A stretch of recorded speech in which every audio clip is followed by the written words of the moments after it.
E se eu te dissesse que tudo o que você acredita ser bom, moral e justo, foi, na verdade, plantado na sua cabeça para te manter fraco, domesticado e incapaz de realmente viver? E se eu te dissesse que toda essa sua obediência cega a valores que você nunca questionou é justamente o que te impede de se tornar algo maior? Friedrich Nietzsche não apenas disse isso, ele gritou, profetizou, e ainda esfregou na cara da humanidade o preço da sua mediocridade. Assim Falou Zaratustra não é um livro comum. É uma bomba filosófica, uma explosão que destrói certezas e nos deixa nus diante do abismo da existência. Mas quem tem coragem de encarar esse abismo? Você tem?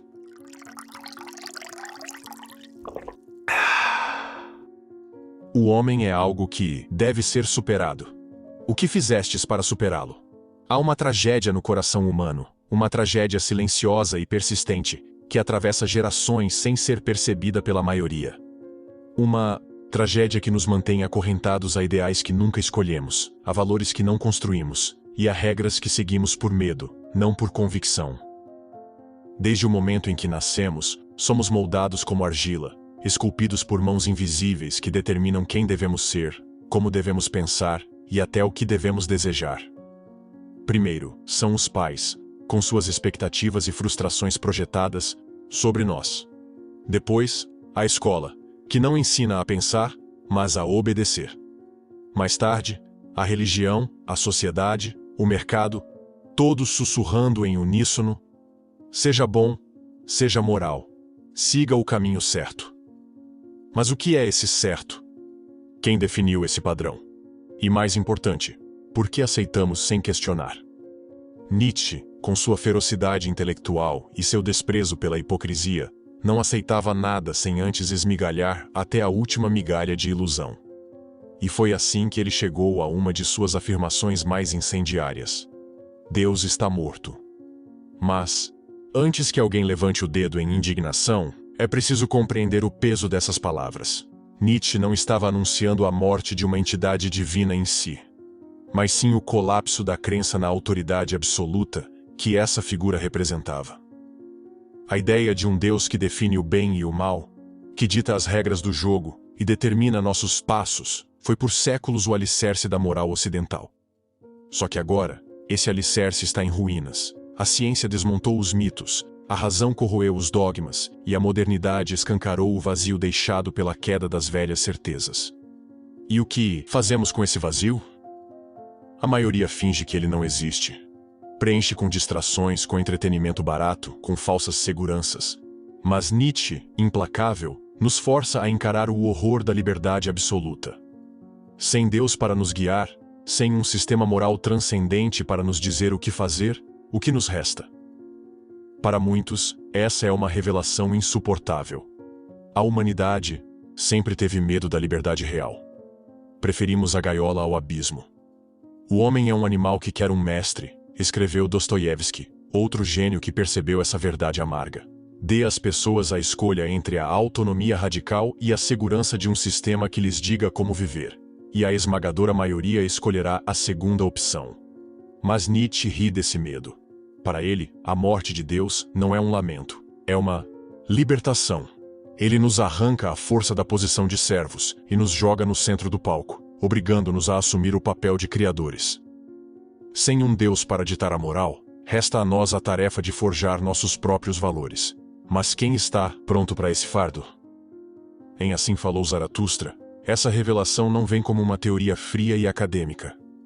Vem como um choque, uma epifania ardente, trazida pela figura do próprio Zaratustra, o profeta que desce das montanhas após 10 anos de solidão para compartilhar a verdade que ninguém quer ouvir. Ele não traz mandamentos, não oferece promessas de salvação. Ele destrói. Ele arranca as muletas metafísicas da humanidade e a força a encarar sua própria nudez espiritual.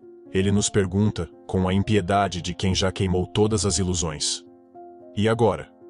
O que faremos sem o velho Deus? A resposta é dura. Ou nos resignamos à mediocridade, aceitando novos ídolos, novas mentiras confortáveis que substituam as antigas, ou ousamos criar algo novo.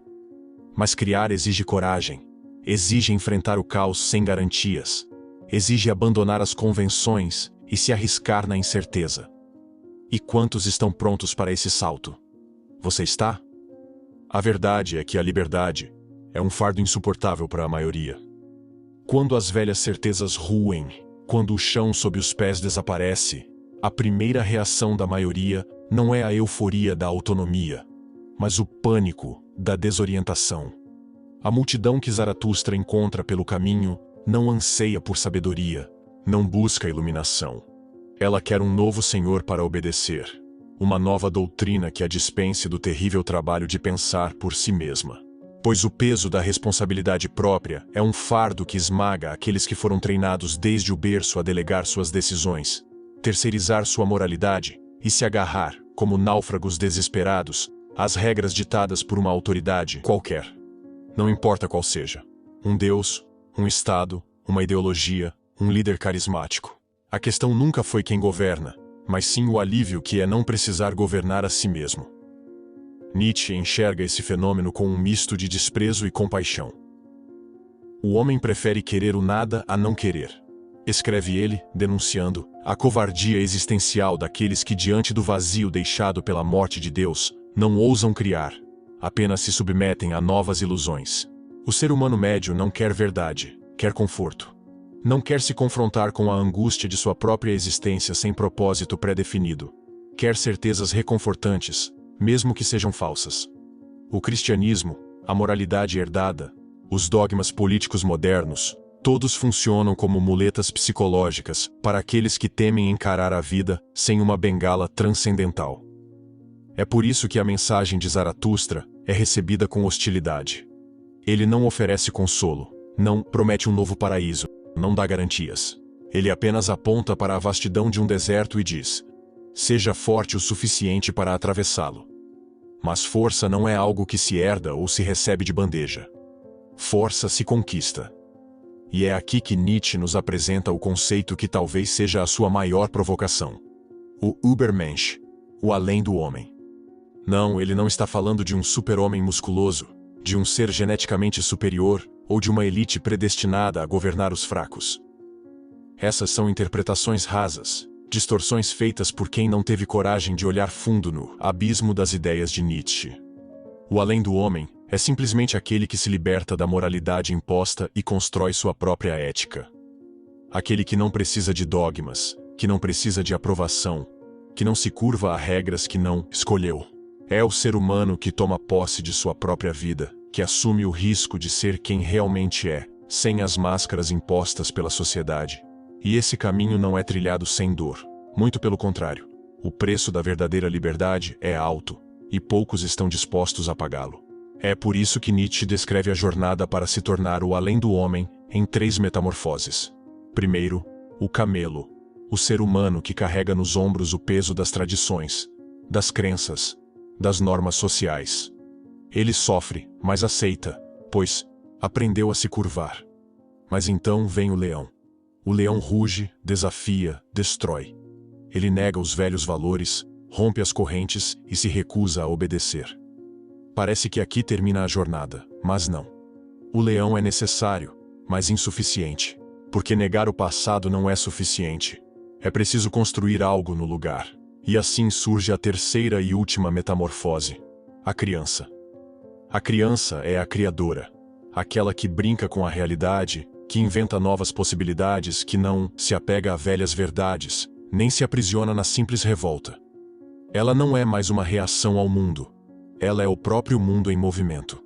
Quantos de nós sequer ultrapassaram a primeira fase? Quantos ainda vivem como camelos, carregando fardos que nem ao menos sabem de onde vieram? Quantos leões há por aí, revoltados, destruindo tudo, mas sem criar nada? E quantas crianças criadoras conhecemos, aqueles raros que verdadeiramente inventam novos caminhos? A verdade é que a maioria nunca sequer ousará sair da condição de besta de carga. Porque é fácil carregar o peso que nos impõe. Difícil é ter coragem de rugir. E mais difícil ainda é transcender a própria fúria e criar algo novo. Mas, se você chegou até aqui, algo dentro de você já sabe que não há outro caminho digno de ser trilhado. O que fará com essa consciência? A grande tragédia da humanidade não é a opressão dos tiranos ou a brutalidade dos regimes, mas a aceitação passiva do jugo. O homem médio não se revolta contra suas correntes porque, no fundo, ele as deseja. Ele se acomoda ao conforto da servidão, pois a liberdade o assusta mais do que qualquer cárcere. É mais fácil seguir um caminho já traçado do que vagar por territórios inexplorados, arriscando-se ao erro, ao fracasso, à angústia de não ter um destino garantido. Por isso, quando Zaratustra desce da montanha e proclama a necessidade de superar a moral dos fracos, ele não encontra discípulos ávidos por iluminação, mas uma multidão que o escuta com a mesma indiferença com que se ouve um louco. A verdade dói, e Nietzsche, como um cirurgião sem anestesia, não se preocupa em aliviar a dor do paciente, ele apenas corta. Muitos são obstinados quanto ao caminho que tomam, poucos quanto ao objetivo, diria Nietzsche em Aurora. E esse é o problema essencial. A maioria caminha sem saber para onde. Apenas segue os rastros deixados por outros, como o rebanho que marcha ao matadouro, acreditando estar indo para a pastagem. Zaratustra vê esse rebanho e sente asco, mas também pena. Ele não odeia os fracos, apenas lamenta sua escolha. Porque sim, é uma escolha. É confortável ser um escravo moral, ter seus valores decididos por outros, jamais precisar carregar o peso da dúvida existencial. Mas existe algo de profundamente doentio nessa submissão voluntária. Schopenhauer já havia percebido essa doença e chamado de vontade de nada. O desejo profundo, muitas vezes inconsciente, de se dissolver na massa, de abdicar da própria identidade para evitar o fardo da responsabilidade. É a recusa da grandeza, o medo de se tornar algo mais. Nietzsche pega essa ideia e a transforma em algo ainda mais provocador. Ele não apenas denuncia essa covardia existencial, mas aponta a consequência inevitável desse conformismo: o último homem. O último homem é a antítese do Übermensch, a degeneração final da humanidade, o ápice da mediocridade. Ele não sonha, não cria, não se arrisca. Ele apenas quer conforto, quer prazer sem dor, quer segurança sem luta, quer felicidade sem esforço. Ele vive uma existência entorpecida, anestesiada, onde qualquer sofrimento é evitado a todo custo. E para isso, ele sacrifica tudo o que há de mais nobre no espírito humano. O último homem não é um vilão no sentido tradicional. Ele não é cruel, não é perverso, não é um ditador que impõe sua vontade pela força. Pelo contrário, ele é gentil, pacífico, conformado. Mas é justamente essa sua passividade que o torna tão repulsivo. Ele rejeita qualquer grandeza porque a grandeza exige sacrifício. Ele foge de qualquer desafio porque o desafio traz risco. Ele ridiculariza os que buscam mais porque, no fundo, sua mediocridade é uma confissão de derrota. Nietzsche não tem piedade dessa figura. Para ele, o último homem é o cadáver da humanidade. Um ser que já morreu por dentro, mas continua respirando.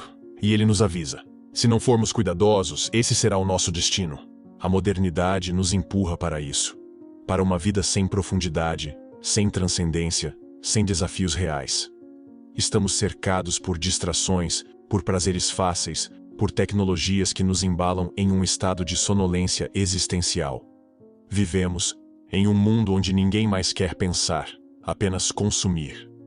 Onde a busca pela verdade foi substituída pelo desejo de entretenimento. Onde a coragem foi trocada pelo conformismo. E no meio desse cenário desolador, Nietzsche nos lança uma pergunta incômoda. Você quer ser mais, ou quer ser apenas mais um? Poucos têm coragem de responder. Poucos têm coragem de se olhar no espelho e encarar a verdade sobre si mesmos. Porque a resposta verdadeira exige ação, exige mudança, exige romper com tudo o que é confortável. A maioria prefere desviar o olhar, fingir que essa pergunta nunca foi feita. Mas no fundo, ela já está aí, queimando em sua consciência, exigindo uma resposta. E você? O que tem a dizer a Zaratustra? O problema do último homem não é apenas sua mediocridade, mas o fato de que ele se tornou o ideal da sociedade moderna. Ele não é um desvio, uma aberração passageira, mas o destino natural de uma civilização que trocou a luta pela segurança, o sofrimento pelo conforto, a criação pela mera repetição de padrões vazios. A cultura que o cerca não o desafia, não o provoca, não o força a crescer. Pelo contrário, tudo ao seu redor existe para mantê-lo nesse estado de torpor, para garantir que ele nunca desperte para a possibilidade de algo maior. As instituições educacionais não ensinam a pensar, mas a repetir. Os sistemas políticos não incentivam a coragem, mas a obediência. A indústria do entretenimento não oferece arte que instiga, mas distrações que amortecem. E assim, ele segue satisfeito, crente de que vive no melhor dos mundos, sem perceber que sua alma já foi completamente domesticada. Nietzsche enxergou essa tendência muito antes de ela se tornar onipresente. Ele percebeu que o progresso técnico, longe de elevar o espírito humano, poderia servir para enfraquecê-lo, tornando-o cada vez mais dependente de estruturas externas para definir sua existência. Em Além do Bem e do Mal, ele alerta: o perigo na felicidade dos modernos jaz na sua maciez e moleza, sua acomodação aos prazeres pequenos e medianos, sua fuga das dores grandes. E o que vemos hoje, senão a realização dessa profecia? Nunca houve uma época em que tantos estivessem tão protegidos de sofrimentos reais, e ainda assim, nunca houve uma humanidade tão apática, tão vazia, tão assustada com qualquer desconforto. O último homem tem tudo o que precisa para sobreviver, mas perdeu a capacidade de realmente viver. É por isso que a figura de Zaratustra é tão perturbadora para aqueles que o ouvem. Ele olha nos olhos dos homens e os confronta com a realidade brutal. Ou vocês se superam, ou estão condenados à irrelevância. Não há meio termo. Não há zona de conforto. E essa mensagem é intolerável para quem passou a vida inteira fugindo do peso da existência. Eles querem um salvador, não um profeta que os obrigue a olhar para dentro e encarar sua própria fraqueza. Eles querem fórmulas prontas, não perguntas incômodas. Eles querem que alguém lhes diga que são especiais, não que precisam lutar para se tornar algo digno de respeito. Mas Nietzsche não escreve para a maioria. Ele sabe que a grande massa jamais entenderá sua mensagem, e que a tentativa de despertá-los é fútil. Ele escreve para aqueles poucos que ainda sentem um incômodo no peito, um desconforto sutil mas persistente, uma voz interna que sussurra que há algo mais, algo além da mediocridade, algo que precisa ser conquistado. Ele escreve para aqueles que, mesmo sem compreender plenamente, sentem que foram feitos para algo maior do que uma existência anestesiada. Ele escreve para aqueles que estão dispostos a suportar a dor do crescimento, a angústia da liberdade, o peso esmagador de se tornar um indivíduo verdadeiro. E aqui está o dilema. Essa jornada não tem mapas, não há atalhos, não há garantias de sucesso. Cada um deve traçar seu próprio caminho, construir seus próprios valores, enfrentar seus próprios demônios. E isso é aterrorizante. Mas também é a única maneira de honrar a existência, de viver de maneira autêntica, de escapar do destino lamentável do último homem. Então, a pergunta que Nietzsche nos faz permanece ecoando no tempo, ressoando como um desafio inevitável. Você está disposto a pagar o preço para ser mais, ou continuará se agarrando à ilusão confortável de que já é suficiente? Se há uma maldição que acompanha aqueles que ousam buscar a grandeza, é a inevitável solidão que vem junto. O caminho da superação, da ascensão, da criação de novos valores, é um percurso para poucos. Não porque exista alguma barreira externa que impeça a maioria de trilhar essa rota, mas porque a própria natureza humana teme a liberdade que essa jornada exige. E ao perceberem alguém que se recusa a caminhar com o rebanho, os que permanecem na zona de conforto sentem um incômodo profundo, um misto de inveja, desprezo e ressentimento.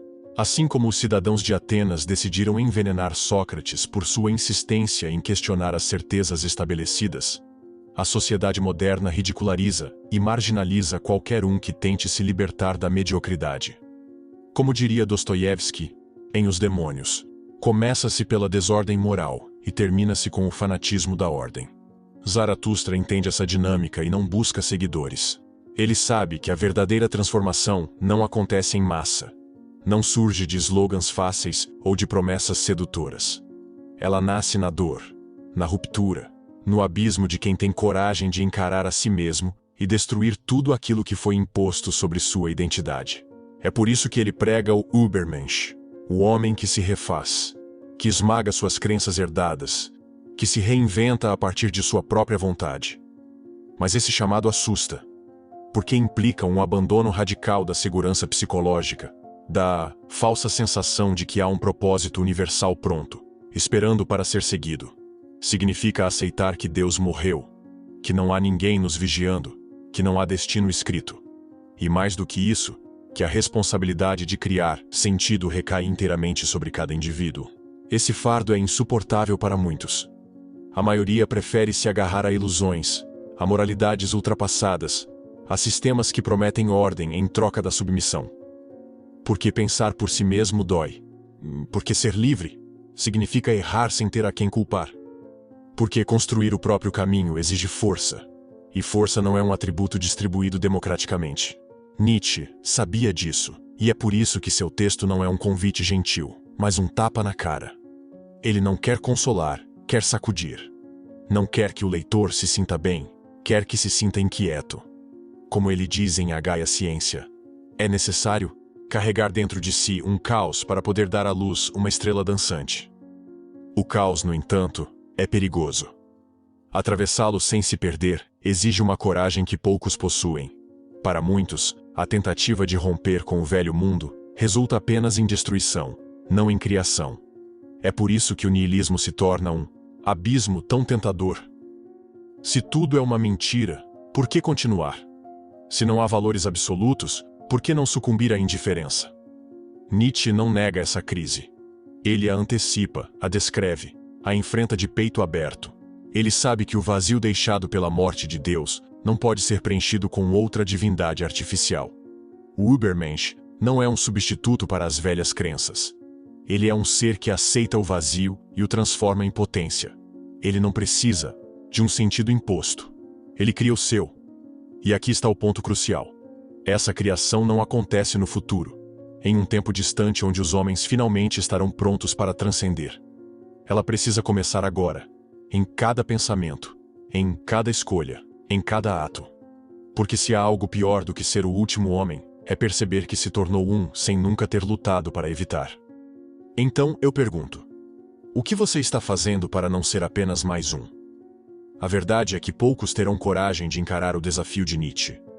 Poucos suportam a ideia de que não há ninguém para guiá-los. Ninguém para dizer o que é certo e errado. Mas se você chegou até aqui, talvez haja uma chama dentro de você. Então, o que você vai fazer com ela? Me diga nos comentários. Você está pronto para encarar a ideia do além do homem? Ou vai continuar no conforto do rebanho? E se você quer mais provocações filosóficas, inscreva-se no canal, ative as notificações e venha comigo explorar os mistérios mais sombrios da mente humana.